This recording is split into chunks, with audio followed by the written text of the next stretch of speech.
So I've had a few subscribers reach out to me recently asking to do a mailbag video for me to respond to questions from Bulls fans. And I've been meaning to do it for a while now, but there has been a lot of other content that I wanted to cover. But now with the Bulls having a really big lapse in games, I figured what better time than to do it now. So what's going on, everyone?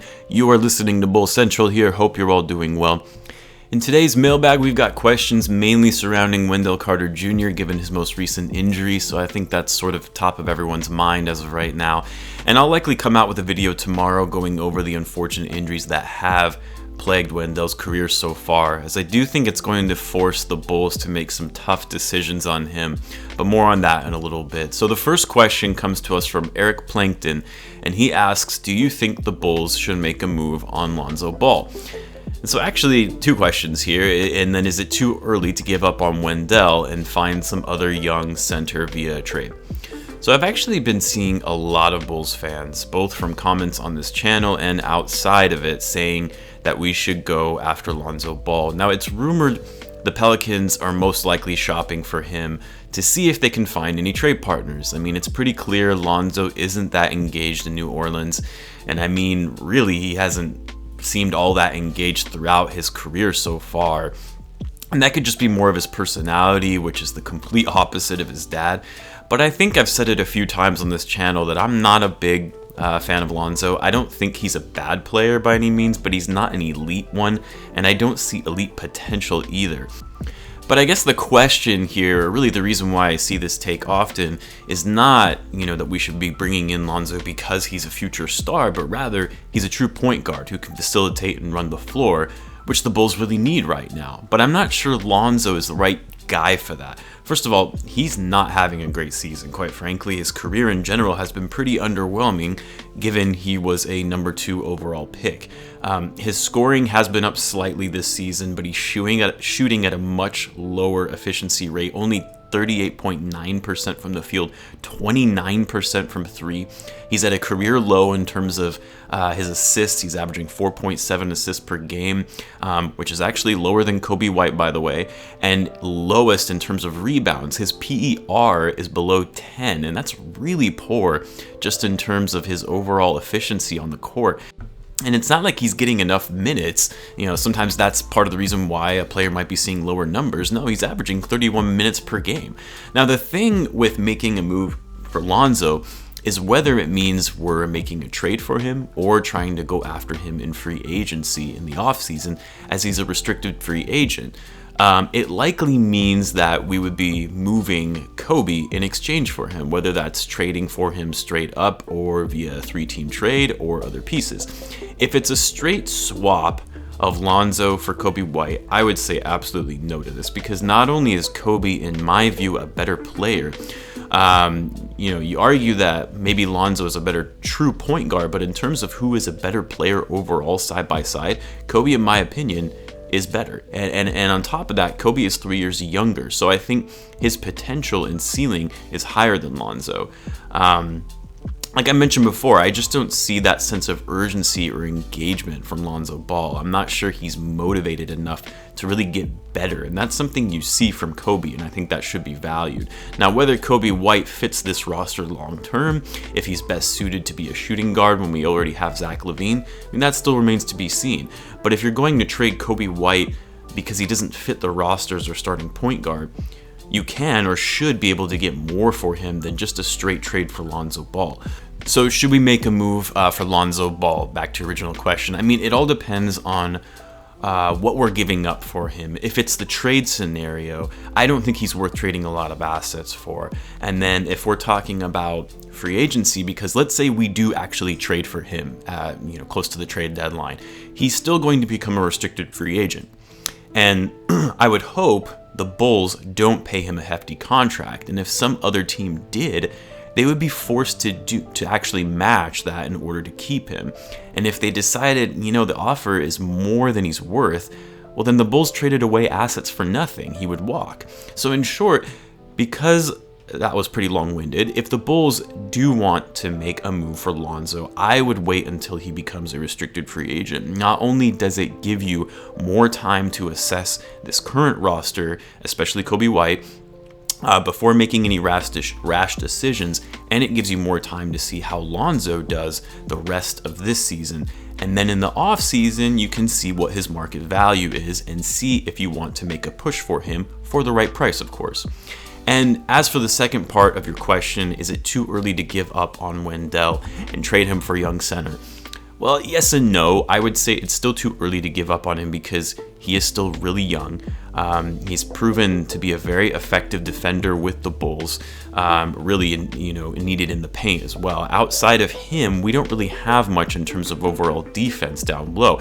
Now, at the same time, I mean, the guy has struggled to stay healthy. Now, that really isn't, all his fault, but it is something to be considered. It doesn't matter what kind of potential he has or how effective he is if he can't stay on the court. The other issue is Wendell, especially now that he's had yet another setback, his trade value isn't very high because that's going to be a concern for any team wanting to take him on. They don't want to trade away assets for a guy who might be injury prone for the rest of his career. And they're likely going to be unwilling to give up a young center for him, as you stated in your question. Now, to go along with that, we actually have another question from none other than B Cubs, who asks, should the Bulls try and weather the storm without Wendell the next 4 weeks, or try to make a big trade for a forward that they can maintain the playoff push this year? I mean, like I said in the last one, the question is more around, who could we trade for that would be at least equal value to Wendell, because with this most recent injury, his trade value is significantly lower. I mean, this is yet another season of him having to miss significant time due to injury. I like the idea of it because the Bulls could still try to make a playoff push by resetting and getting another forward or center to replace Wendell. I talked about it before. I think a guy like Jackson Hayes would be a good option for the Bulls, someone that has struggled a little bit this season, but is still very young and showed a lot of potential in his rookie year, and he's a true center. I'm not just, I'm not sure that many teams are going to want Wendell, at least for the value we would like to see in return. I'm sure there are teams that would love to have him in exchange for a second round pick, but the Bulls aren't going to do that because Wendell is inherently more valuable than that. We just need him to stay healthy. The next question comes from Shravan S. Hope I pronounced that right. And he asks, how many years do you think it's going to take the Bulls to be a title contender again? So I made a video a few days ago on my thoughts on what the Bulls needed to do to get back into title contention. And in that video, I discussed how the Bulls need to make bold moves in trading for Ben Simmons and picking up a couple solid role players with the cap space that they have in free agency this summer, because landing Kawhi isn't practical. Now, the problem with my trade scenario for Ben Simmons was actually, that I wanted to trade Wendell and Coby White, and you would likely have to include a first-round pick in that, is now that with Wendell getting hurt yet again and Coby not really playing the best basketball right now, that trade even seems more remote than it was before. So in the scenario I laid out in the video, I feel, the Bulls would be on a path to being title contenders again in 2 to 3 years. However, if I'm going to be realistic, based on how the team is currently constructed, based on how the new front office, coaching staff, the amount of cap space we have in free agency, and the trade chips we potentially have, I would say it's probably more like 3 to 4 years to getting back to title contention. And I say that because the team is still really young. Trading for a big name, at least this season or in the offseason, is probably unlikely. I do think Arturas will be much more aggressive than the previous front office and not just play it safe like we always used to see. However, I do think that he's still going to approach the build of the team in a calculated and methodical way and not just make huge splashes just to show he's making moves. So realistically speaking, I'm going to say 3 to 4 years, again, because this team, as they're currently constructed, they still have a long way to go, and I don't see them bringing in a big name to pair with Zach and Markkanen right away, at least. And for the guys we currently have on the roster, outside of Zach Lavine, they're still going to need more time to develop. They're not going to turn into all-stars overnight. Next, we have Punished, who asked, how do you feel about the February schedule? Do you think we can win the majority of our games, even without Wendell? So it's a good question, actually. Now, in the Discord, someone followed up and asked, well, what do you mean by majority of games? And you said 10 to 12 win range. So 10 to 12 win range, I would say, is pretty unlikely, especially since Wendell will be out for the whole month. And we've seen how the Bulls have struggled without him and his defense in the paint. So if we look at our schedule in February, and let me actually just flash that up and we can walk through it. This is actually a much easier schedule than the one that Bulls had in January. The Bulls kick it off with back-to-back games against the Knicks. Now, normally I would say these are easy wins because it's the Knicks, but the New York Knicks, with Tom Thibodeau coaching this team, have actually been pretty decent, and they're a great defensive team, which the Bulls have struggled against playing top defensive teams. However, because the Knicks don't really have a strong big man presence, which is good for the Bulls when you don't have Wendell, and because the Knicks aren't the best offensive team, the Bulls should be able to take this team in a shootout as long as they can weather the Knicks' scrappy defense and not turn the ball over so much as they have been. So I'm actually going to say the Bulls win both of these games, hopefully. Then we have back-to-back games against Orlando. Now, the thing with Orlando is Vucevic is having an incredible season thus far.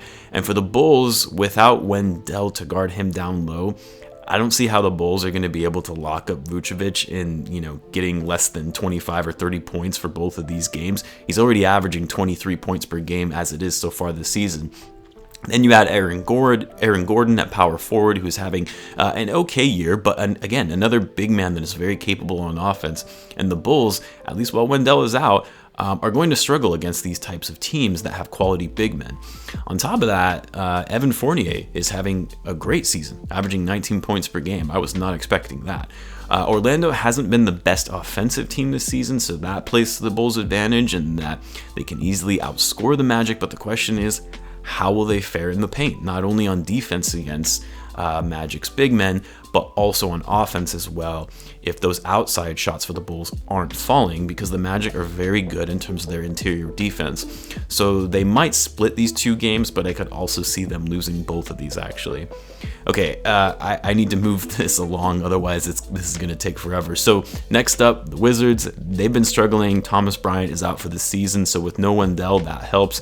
This will likely just be a high-scoring shootout, as both teams aren't the best defensively, but very talented offensively. I would say the Bulls win this one. And Pelicans, they've started off slow this season and have had their struggles. But again, a lot of this is comparing the teams the Bulls will be facing against opposing teams as big men, since Wendell is out, and teams will take advantage of that. The Pelicans, with Steven Adams, Zion Williamson, even Jackson Hayes, that's going to be a tough matchup for the Bulls down low.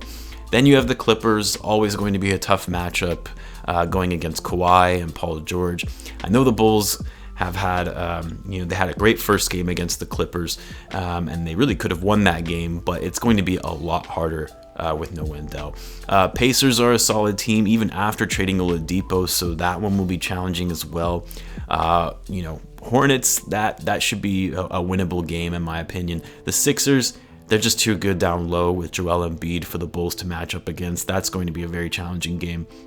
The Kings, a winnable game, but the Bulls struggled against them in Sacramento when they let Tyrese Halliburton go off and have a career game for the rookie. On top of that, they have a strong interior presence with Marvin Bagley. Houston, Minnesota, these should be winnable games for the Bulls, as both of those teams are struggling. The Suns looked great to start this season, but have since regressed. They're now at 500. I do still think the Bulls, this matchup will present challenges for them in guarding Chris Paul and Devin Booker in the backcourt, and then of course DeAndre Ayton down low. And then closing it out against the Raptors, another team that has been struggling. So the more I look at this schedule, the Bulls should actually win a decent amount of these games as long as they can improve their interior defense, even without Wendell, as long as they can take care of the basketball and not turn it over.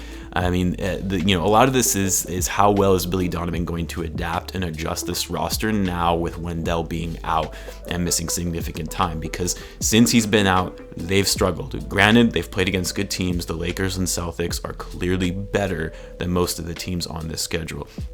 But as long as that can be addressed and solved for, at least partially, during Wendell's absence, then yeah, I think the Bulls can at least finish 500 in the month of February, if not, a game over 500.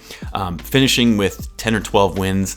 I mean, there are only 15 games in all of February, so to say the Bulls are going to go 12-3 or 10-5, I would say that is pretty unlikely, especially without our starting center. With Wendell, maybe they could go 10-5 with the way they've been playing in that three-game win streak and given the easier schedule. But without Wendell, I would say winning 10 to 15 games in February is unlikely. Okay, so I know that was a really long one, and there's still more questions. Let me do one final question and then wrap it up.